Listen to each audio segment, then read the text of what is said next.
Dr.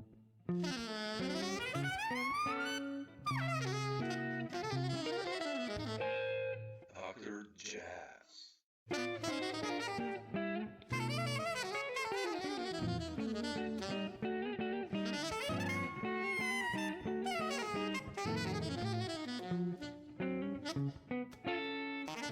just want to start this talk by the last one I heard by you, Rhenus.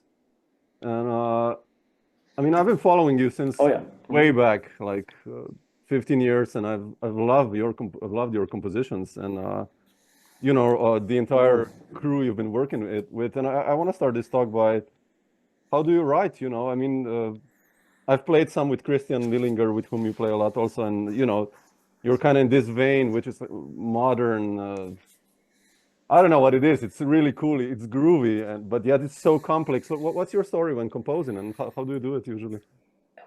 Oh man, yeah, good question. I mean, basically, I try to start every time somewhere else, you know, when I compose. I don't try to, I don't write always on the same instrument or stuff like that, you know. Okay. Sometimes I start on the bass, but very few times. Maybe 2 tunes I wrote on the piano, but most of the time I just write maybe just with pen and paper and without instrument, and I just try to think of a certain mood or shape that I want to create, and then I'm trying to find ways to get there. And I think it helps me a lot to know who I'm writing for, you know.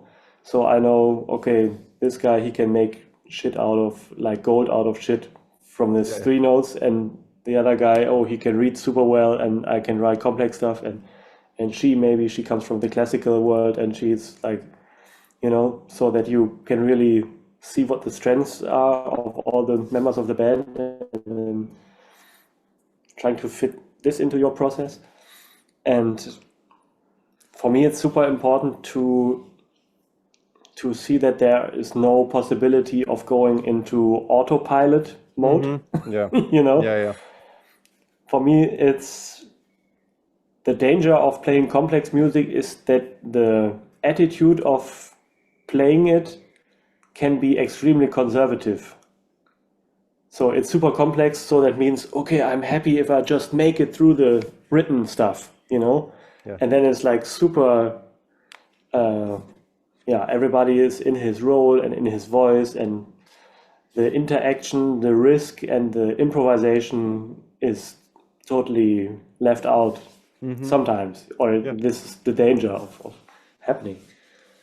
And this is what I want to avoid at all costs. You know, it's just, this is what I like about the music, you know, the improvisation, the risk taking, and this should never like suffer from the composition. So even if I have complex compositions, maybe Rhenus, the second tune, which is like a complex form, and I can send you the sheets. Oh, please, man. Yeah, I would love to listen. And it's basically just 4 voices, but it's 8 people playing. So there's a lot of room for, you don't have to play the melody too. You can improvise during the melody or whatever. And maybe today I'm playing this voice, or maybe I'm playing this voice, or, you know, and even though it's pretty complex and different meters and stuff, there's always like a bar empty or something.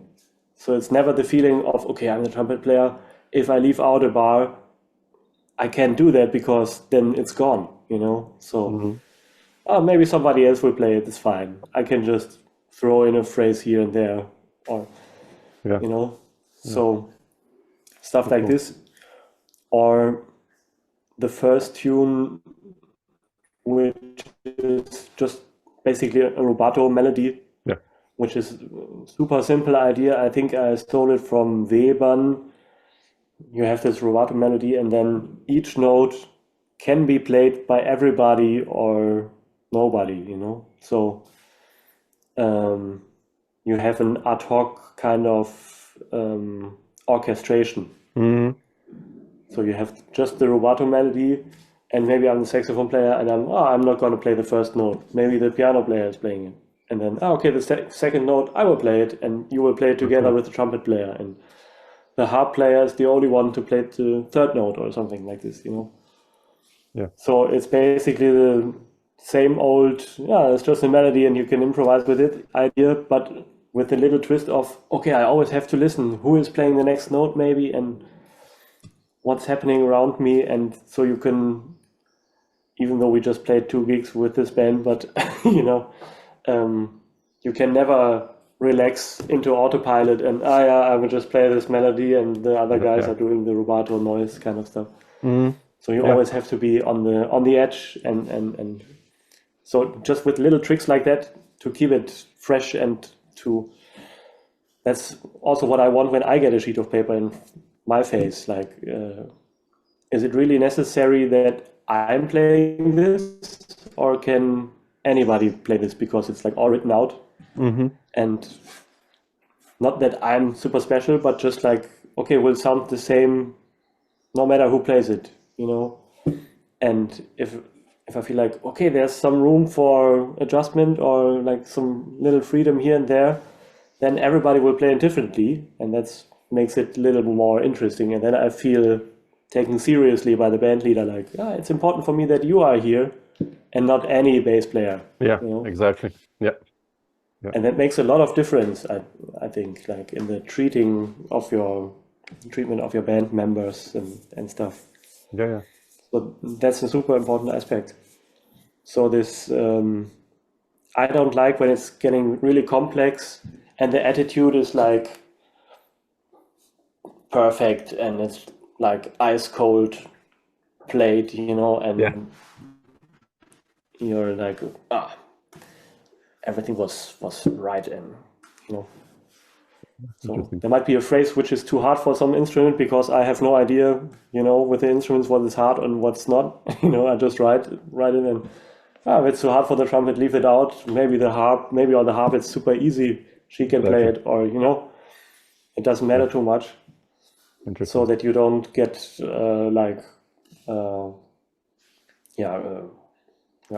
the music is not destroying your connection to the music. The written stuff is not destroying the connection. So there's even though you cannot play it, come on, let's just improvise right away with the stuff. And for example, with the second tune or tunes like that, which is basically a form, it's just like melody, solo melody. I always say like, let's play like a standard, like you would jam on a standard that you know very well. Let's play the melody and then we play over the form and let's see what happens, and it can go down, it can go up. Let's find out, Yeah. And I know it for myself when I get something hard to read, like, no, I would really want to play it correctly now before I start to deconstruct. And sometimes maybe, this one phrase isn't worth it. Just skip it and let's improvise directly. Yeah. I mean, of course, it's the goal somehow to be really deep into the material, to really be able to, everybody should know every voice so that you can jump around and follow the others and stuff. But you know what I mean, Yeah. I love that you write. So that's an important part. Yeah. That's so important what you're saying. Yeah, it's just more easy for me. Yeah. No, it's true. I think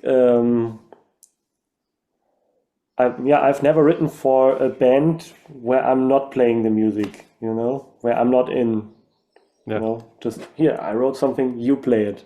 Yeah. So that's another step of composition, I think. Yeah. I didn't do that so far. For me, it's more easy to do it like that. No, but it's important that, especially in knowing, like you said, what the strengths of the players are. If Tobias Delius, he's a completely different player than, I don't know, Sebastian, for instance, right? Or, I don't know, Malaby or Donny McCaslin, whoever. And it's like, if you know their strengths, the music will be really good. I mean, when I write, I always do that as well, knowing like, okay, shit, he's the bass player. He's really good in this, and let's use these strengths. And I think that really, like you said, makes the music sound better also for the listener and you as a band leader, right? So that's important. Yeah, it's just more natural. I mean, if I could write stuff that I like, okay, like with super complicated dynamics and everything, like a lot of notes here and there, the people around me, they couldn't play it, you know. They would be like, okay, wow, I have to check this out. What does it mean? And blah, blah, blah. You know, I mean, my group are mostly just like improvisers. Like, so you want to use this and not like, even if I could write it down, which I can't, like super complex orchestrations and everything, it wouldn't be as great as the improvisation that those people can do. Yeah. And so it's just logical, you know, before I start like, okay, make it really complicated, write everything down and nobody can play it. And it's just like stupid. Yeah, sometimes blocks the music. I remember years ago, I worked in one project and one guy was just writing everything on Sibelius. And in Sibelius, everything is, I mean, you don't have to play it. Like you can write 29/16 with 16th notes and some breaks. And no one could play that stuff. I was like, what is this? It's like, on Sibelius, it sounded great for him, but like then in the end, we just improvised. It was impossible. Just how it's written out, you know, like no subdivisions, anything. Just like, man, what the, you know? Yeah. It's like, yeah.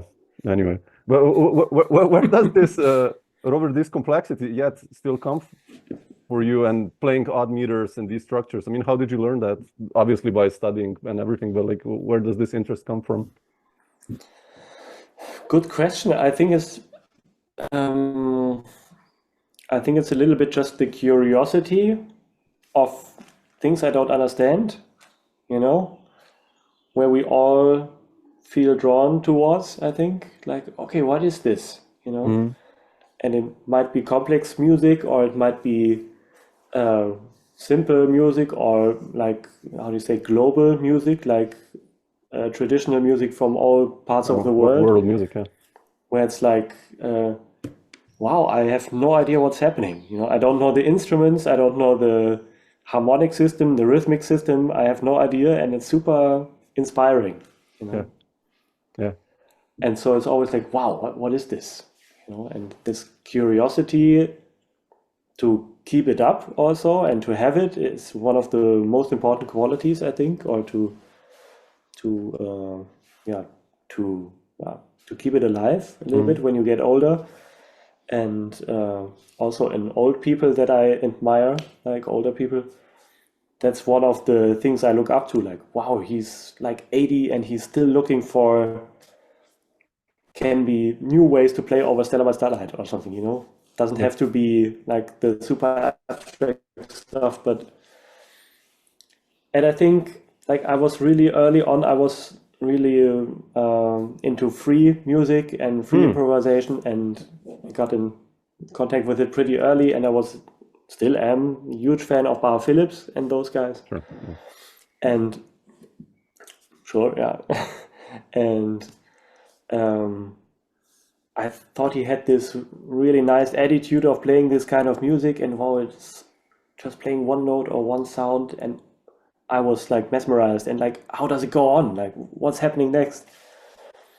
And by the time I found out that it's not a question of the style, but it's just a question of the attitude. Like, I found the same thing in Lee Konitz playing over All the Things You Are or something, where it's like, wow, he's super fresh, super in the moment. And it's just like writing new heads, like writing new melodies over the same form each time. It's not like, playing lines or something. It's just like searching for new melodies. It's no motorical things, just like listening. And so you can find it everywhere, I think, in every style, this kind of attitude. And this is where I'm drawn into, I think, like into this. And so, as I said, like also in the complex music, there is very conservative and closed mind thinking, and I like to play these complex structures. You know, it's a lot of fun for me, but it has to be like open and fresh and with a lot of risk. Yeah, I know exactly what you. I mean, it's like for me, I really like this complexity yet openness. You know, going free and free improv. I get really bored now. What's been going on, like the complex stuff, let's say from wherever, where they're playing 11 or 7, and then the head in 11 or something, and then solos in 11, and everything is burning, and it's so predictable in a sense. So much stuff since early 2000s, let's say from New York or from wherever. Amazing level of playing, but then in the end, like the third tune, it's like, oh, okay, shit, that's 6 plus 7, and another odd meter, really burning stuff, but it's just nothing happening. Yet your music, and especially in Germany nowadays, your generation, it's like really pushing these boundaries. And it can happen in 4 too. I mean, it can happen in every. Sure. It's whatever. Yeah, that's what I mean with like. Okay, it's just a matter of attitude. You could play the same 11 tune probably, and it would be like, wow, there's something happening, and I realized also like. I mean, when I was younger, I listened a lot to metal music and rock music, of course, and as you can tell, I guess. And for example, Dream Theater was one of my favorite bands, classic. Sure. And I was on a concert from Dream Theater, and of course, I was a little bit disappointed because it didn't sound like the record, wanted to have it the same way as it's on the record. But the most interesting moment, and the one moment I remember basically, is when they fucked up a little bit, It was just like 3 seconds of they probably couldn't hear so well each other, and then it got like a little bit out of each other, and they found each other very quickly again. But this was the moment like, wow, there's something, what's happening there? It was like super exciting to also to see how they catch each other again. Like, wow, that was super quick. And these kind of moments, it's just like more exciting for me. Like you can see, there's something happening in the moment, and it's not like, we check something out and now we just do it, and it might be super impressive the first time, like, what the fuck is happening? They really check out something. But then afterwards you can tell like, okay, now I heard it. I don't have to see it again because now I know how it is, Yeah, exactly. And with other bands, and like Wayne Shorter Quartet is always a good example.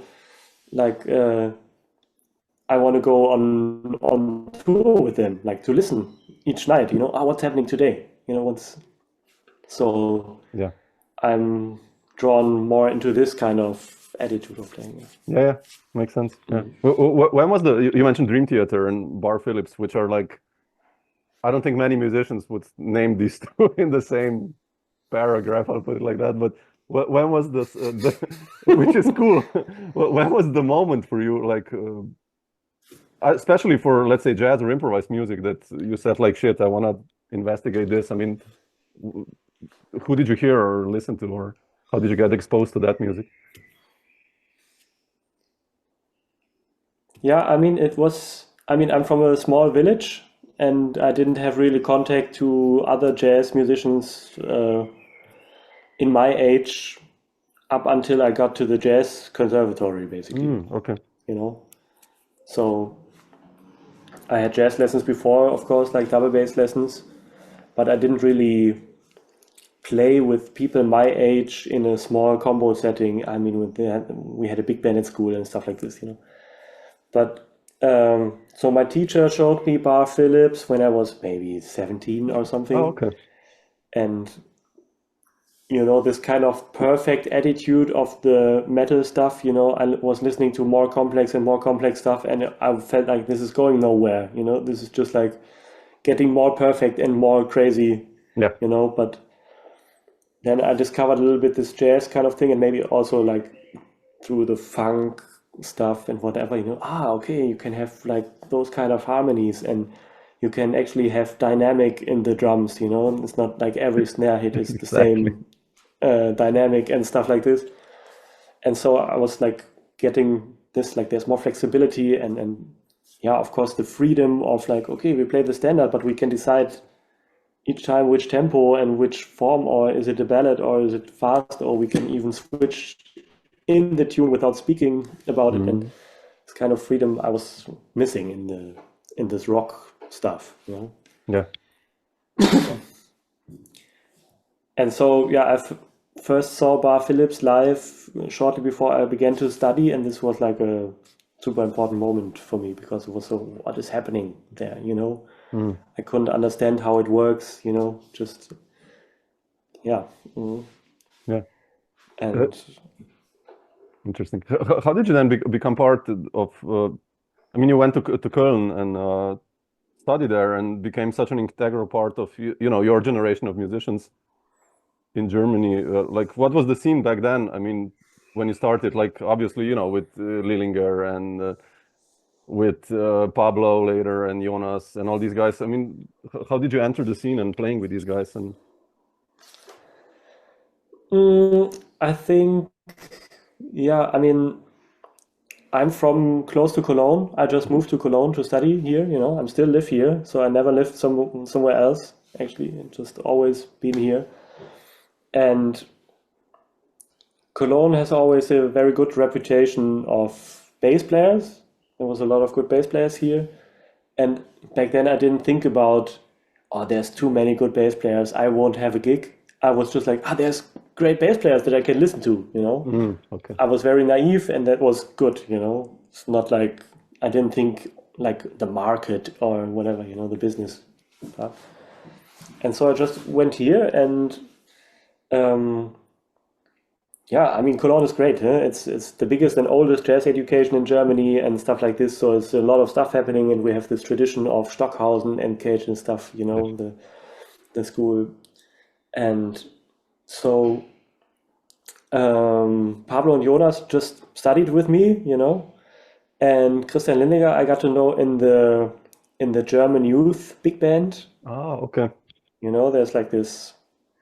Yeah, I mean, it's a big band, but it's basically a network, same as the schools are. The most important point is the network, and to meet the people and to play. And this is where I met Christian and also a lot of the other guys. And then, I was always going to Berlin back and forth, Cologne, Berlin. It's different than other countries, I think, in France, you basically just have Paris, and in England, you just have London and so on. Exactly. Yeah. And in Germany, we really have these two poles of great scenes, Yeah. Cologne and Berlin. And so all of us basically go back and forth a lot, the Berlin guys playing Cologne and the other way around. And I have a lot of bands with Berlin people. Yeah. And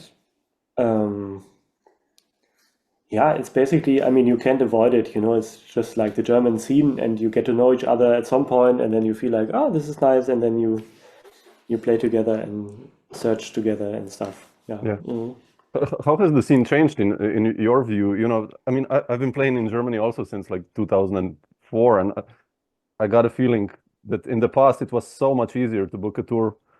Now, especially after COVID, at least from my a little bit distant view, has changed. Like, if you overview like the last 20 years, or like, what was the development that has been in the scene? Oh, that's hard to summarize. I don't know. I mean, COVID is a different thing. I mean, this is definitely like a bump on the road for all of us, It was like, okay, nothing. And then after this, you try to find like the gigs again that were booked during COVID, and like to do this stuff again. And I mean, I think, how did it change? I mean, maybe being in it so much, it's hard for me to. Because you're part of the exactly. Yeah, I'm in the middle of the forest, and I can just see the trees. Yeah.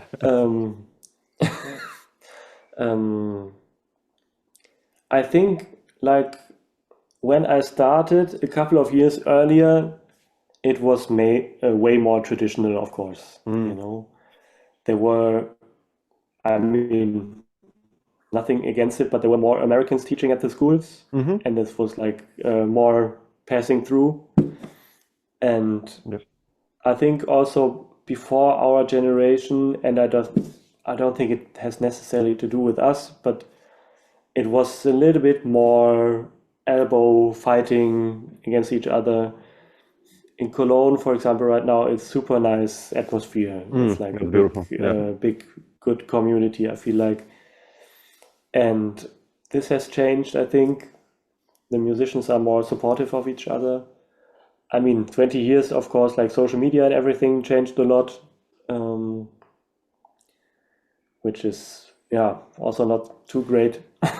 Yeah, I know what you mean. I mean, it's also for the young guys, they have to present themselves like as I'm a killer, you know, but you know, in your deep down, you know, okay, I have to practice, I have to learn, I'm not great yet, you know, so you have always this conflict of I have to present myself, I'm so great, but you know that's not true, and there's a weird gap.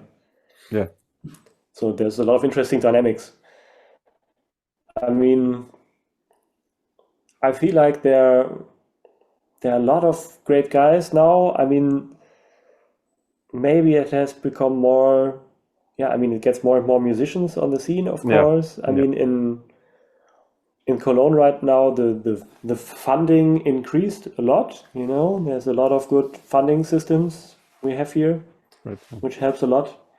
In Berlin, it was increasing too, but right now there's a new cultural senator who just cut down a lot of stuff with it, which is super crazy. I mean, it's he just said like from one day to each other to the next, he just said like, okay, 25% of all the money is like just cut, you know. And like also big jazz festivals and stuff, they got their money cut. It's just why? What's happening? You know? They're going to build a new road. It's it's a lot harder in Berlin, I think. And in Berlin, I think it's also maybe because of this, because it's harder and it's more people and stuff. It's a little bit more this, okay, you got to fight on your own feeling than maybe in Cologne or something. Yeah. Interesting. So there's a little bit of more struggling that you can feel maybe in the community. Also, I mean, the native people of Cologne, they are super tolerant and super open and super, I don't know, gay friendly and whatever, you know. And in Berlin, it's more this dry, sarcastic kind of thing from the natives, you know, from the people who grew up there. And this doesn't really affect the musicians because they all moved there, like from other places, but still you can feel it a little bit in the town, you know. Yeah. So, but still, there's a lot of great stuff happening in Berlin, and the city of Berlin, for my view, is so stupid that they don't capitalize on this. I mean, Berlin is the city in the world somehow in the moment, like for this kind of subculture, weird creative movement in different art forms, and they just cut the funding. I mean, it's so stupid. I mean, this is what they should make money off, you know, this is what they can capitalize from. It's just not understandable. Bizarre. The big strength of the city. Anyway. Interesting. So there's a lot of movement in the money flow. Maybe this is changing constantly. The musicians' unions have increased, and there's a lot of good stuff happening. Like the musicians are way more political than we were 20 years ago, which is super nice. And it's also a necessity somehow. I mean, like when we founded our collective Klang with musician friends, it was like, let's do something together and let's do a festival and a label and stuff like this. You know, it's a common process also in other parts of the world and cities. But I didn't think we would have had the idea if there were so many great festivals and labels around, you know. So you think like, okay, let's do something. Maybe we didn't really think about it like this. Like, okay, there's nothing happening. We have to make something happen. But if you look back, it's a little bit like, okay, maybe if we all had great record deals and were playing on great festivals the whole time, we wouldn't think about it. Exactly. To do it. Exactly. So right now, I feel like it's the thing you kind of have to do, like to organize the concert series at some point in your life, you know. For the young musicians, it's like a normal thing. Whereas the musicians 40 years ago, they are always like, I never organized a concert in my life. I never put up a poster somewhere, you know. It's like This has changed a lot, I think. Yeah. Like the self-organization of the musicians and stuff. Yeah, it's everywhere in New York and Europe, UK, everyone. This is going on. It's also the same with journalism, a little bit. For example, like you doing a podcast, Pablo, my friend Pablo, doing a podcast and stuff. It's like, okay, I want to know about these people, or I want to have better interviews with these heroes of mine or something. Then okay, I can find it. I have to do it myself. Yeah. You know. Yeah. And also those old books by John Zorn, those Musica Arcana books. I don't know if you know those. Yeah. Right, where he was just like asking his friends, okay, we see here something really nice happening in New York, but the journalism is not understanding anything of it. So we have to explain it to the people. Yeah. So I will ask friends of mine, like, okay, everybody write a chapter on whatever topic you like. And then we put out this book to make sure everybody understands. So it's a really old problem. Also in New York, like, I don't know how old these books are, but 30 years at least, I would Probably, think. yeah, more even, yeah. So, maybe even more. So it's, this is also a big problem, I think. The journalism, there's just no young people growing up thinking, I want to be a jazz journalist, you know. And this is so important to transport the music to the normal listeners, to the people who read the newspapers and stuff. Yeah. And this is lacking almost everywhere, you know. Yeah. So, well, at least in Germany, you have, you know, the Jazz Thing and the Jazz Podium, all those magazines, which is, it's a big country, so at least something, you know. So that's good. And they are covering actually also other music, not straight ahead. I mean, a friend of mine is subscribed like to 3 of those, and once he reads them, I get all of them, you know, so I can check it out. And it's, you know, it's covering very broad from the commercial funk to you guys, and which it's still good, you know. And a lot of focus on German musicians, which is fantastic. So for the scene, I guess. But yeah, I know what you mean. Like younger, it's like younger promoters. You know, you play, let's say in Garmisch-Partenkirchen. I remember I played last year, and I forgot his name. And he's like 82, and there are many promoters like that in Germany, as you know. And he said, like, shit, I've been doing this on my own for 60 years. Once I go, like, or Robert in Linz, you know, Robert Urman, like, no one wants to do that behind me. There's nothing. I do that just because I love the music. And once these guys are gone, then it's like, a venue is gone. So it's quite hard. But exactly, new ones will come, hopefully. Yeah, hopefully. I mean, there's a lot of younger people doing this kind of stuff. I mean, just for example, a friend of mine who studied drums with me, Mike Ohlhoff, he's doing this Loch in Wuppertal now and stuff like this. So, yeah. It's also, I mean, when you study everything, everybody probably thinks like, I'm gonna be a great musician and I will play all the time and stuff. But if you see where people end up, it's super interesting. I mean, how diverse it is. Like, the one guy plays in a TV show now, and the other guy opened a music school, and this guy opened a club, and this guy goes into journalism. And my girlfriend, she's also a bass player. She's a luthier now. You know, she goes into instrument building, and so there's so many ways of going from there. And I don't think it's bad. I think it's normal in everything you study. You know, if you study whatever, only a small percentage will just do exactly this. You know, if you study physics or something, you know, it's not everybody is going into the laboratory and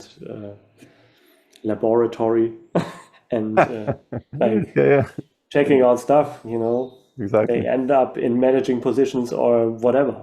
So. Exactly. I think it's pretty normal that you don't do exactly what you are studying afterwards. Yeah, sometimes it's even better. Yeah, definitely. Robert, I wanted to ask you also one question.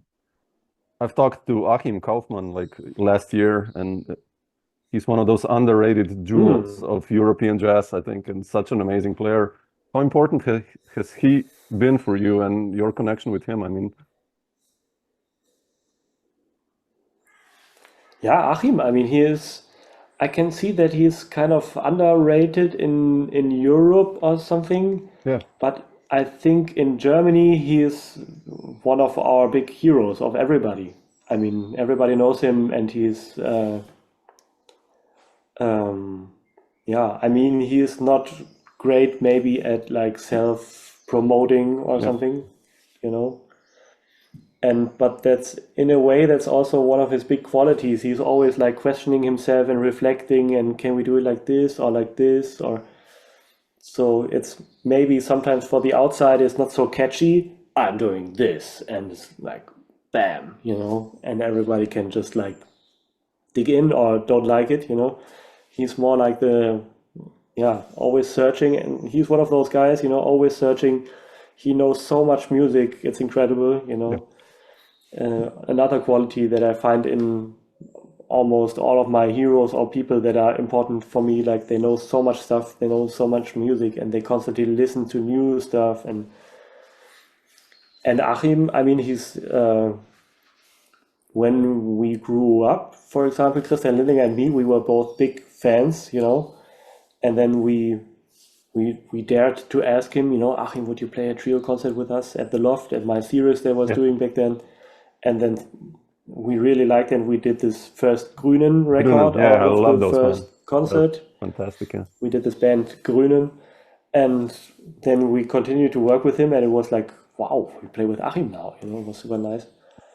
And for example, there's also those old Achim records are like super classical records for a lot of us. I have the feeling like this trio Weave with Jochen Yeah. Rückert and Ingmar Heller and Achim. Yeah. It's a super classic. It's super great piano trio record, like one of my all-time favorite piano trios. And quartet with John Hollenbeck and Michael Moore and Oh, Henry man. Sieverts. Yeah. And Yeah. there's so many great records, and it's just amazing. And we just recorded again how was it, fall? I think so, last year. Tunes of his with Grünen again. Yeah. Looking forward And to so it's this. constantly going on. Ooh, okay. Thanks. And also he got a teaching position now in Weimar. He's professor now, so a couple of years ago. And so I'm happy for him that he can relax a little bit more now. I mean, it's sad for us that we don't play so much anymore, but I can totally understand, like after 40 years of fighting in the market and stuff, you know. Yeah. And also this trio with Frank Ratkowski and Wilbert de Jode is like one of my Oh, yeah. favorite bands. Exactly. You know, with Achim, they play free forever. Yeah. They never play anything written. And it's always super nice to hear them. And they have these different groups, right, with Tony Buck or with other people joining them. It's super nice. Yeah. I really like it. Beautiful. Oh, man, I'm looking forward to the new Grunen one. Ooh, okay. I love that stuff. Yeah, really. For the support. Yeah. How did you? I wanted to ask you also this, like, how did you end up on that Puerta record by Jorge with Jorge and Jeff and playing and recording for ECM? How was that experience like for you? That was super nice. I mean, Jorge is such a sweetheart, and I think I met him with Pablo. You know, we played some concerts in Spain with Pablo and Jonas with the trio and him on vibraphone. That's where I met him first. And then he asked me to sub in his sextet tour. Oh, okay. Like 1 or 2 years later, played some gigs with Jeff on the drums, and then Joey Barron on the drums, and with Mark Turner and his sextet, you know. Beautiful. In his sextet on a tour with also different rhythm section combinations. And after that, he was like, okay, I might be able to do something for ECM. And then he was like, okay, I want to do a trio. And then he thought about different combinations. And then he felt like Jeff and I were a good team and like supportive team for him on the vibes, you know. Yeah, it's beautiful. And then we recorded in Basel at the school. You know, was just a recording in Basel at the school. And So Manfred wasn't even there, and we sent it to him, and he just released it like this. Oh, wow, that's rare. Okay. We first thought, okay, maybe this is just a demo, and we will record again with him or stuff like this. But then it was just put out. It was super nice. Yeah, beautiful. Yeah, I love that record because it's the sound is so beautiful, and you and Jeff are. It's such a sparse setting, you know, to hear you. As contrast to your other records, where it's like really busy many times. This is like a really nice one. Yeah. It's super fun. I mean, it's crazy, you know, being in the middle of these two iconic Brett Mehldau trio drummers, of course, you know, Jorge and Jeff. But it's or this unique time feels, you know, that both of them have, you know, being in the middle. It's super nice. And the setting is super special. Like vibraphone trio is really special, and then Jorge, he has this super unique way of phrasing and rhythm and melody. You know, he started as a trumpet player, as you maybe know, and so it's a very special way of playing the vibraphone. I think, you know, it's can be super magical. I think, you know, because like very. For me, it has a lot of also Lee Konitz in it or Monk in it or something. It's like, this is like some nice tunes, but there's some weird catch in those tunes always, you know, and like the way he plays and approaches is always super fresh and super nice. Beautiful. Yeah. And I really like him in the way of he's playing his kind of second or third or fourth instrument, vibraphone. I don't know, you know, he can play so many instruments. And he's not afraid of doing it and not afraid of like fucking up sometimes or something, you know, like, oh shit, I can't play my own melody anymore or something, you know, and being so naive in a positive way, you know, like, I would just play this and it's super good. Yeah. Yeah, No. I know what you mean. Yeah. He has, for me, I think he has no fear or something, you know. He's not afraid of anything, you know. Just playing this instrument and going like in this trio setting, and it's something that I admire a lot, you know. Interesting. Yeah, it's beautiful. Well, like you said, you know, it's not like your typical Gary Burton or whoever Mike Mainieri record. You know, those monster vibe players, but he's like you said, there is something monkish about him. Yeah, I think that too. I don't know. Yeah, it's very special. Drummer, and he's always like, of course, he's always like, I can play the vibraphone, and sorry, you know, and everything. So he is very humble and everything with it, you know. He's not pretending to be like a super fast player or whatever. Yeah. But it's this thing I was talking about. Like every note has a meaning, and he's trying and searching, and it's super nice. You know? Yeah, exactly. It's this is the kind of players, you know. It's a totally different style. It's just really like jazz, warm jazz sound and everything. But through the attitude, it's super exciting again. Yeah, you know? Exactly. Yeah. And I find it also I listened to a live concert from Lauren Stillman trio with Joey Barron and David Brosio on YouTube the other day, like 2 days ago. Same thing, like wow. Yeah, Lauren is fantastic. It's just man.